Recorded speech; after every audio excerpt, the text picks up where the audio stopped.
ہوں وہ ہے فلسطین۔ جناب صدر، فلسطین انبیاء کی سرزمین سے کون واقف نہیں؟ فلسطین پر ڈھائے جانے والے مظالم سے بھی کون واقف نہیں؟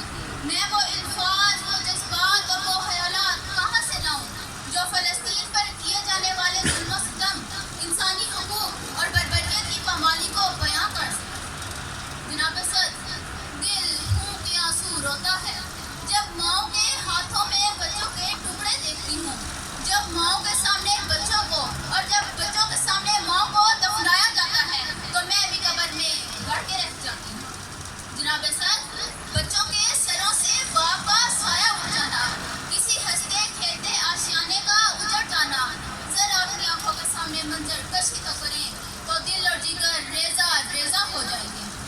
جناب صدر، فلسطین انبیاء کی سرزمین ہے، مسلمانوں کا قبلہ اول ہے۔ فلسطین کو مظالم کا نشانہ بنا کر ایک بار پھر سے تاریخ کربلا کو دہرایا جا رہا ہے، لیکن تاریخ گواہ ہے۔ جناب صدر، تاریخ گواہ ہے کہ یزیدیت ہمیشہ سے مردہ باد اور حسینیت ہمیشہ سے زندہ باد ہے اور رہے گی۔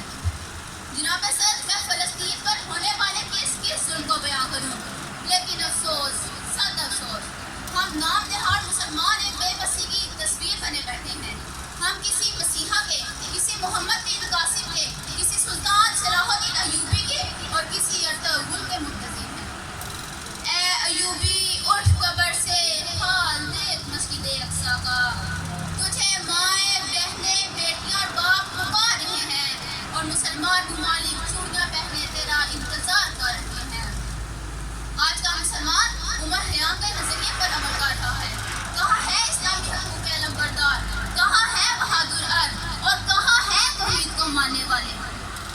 گلا تو گھونٹ دیا اہل مدرسہ نے تیرا، گلا تو گھونٹ دیا اہل مدرسہ نے تیرا، کہاں سے آئے صدا لا الہ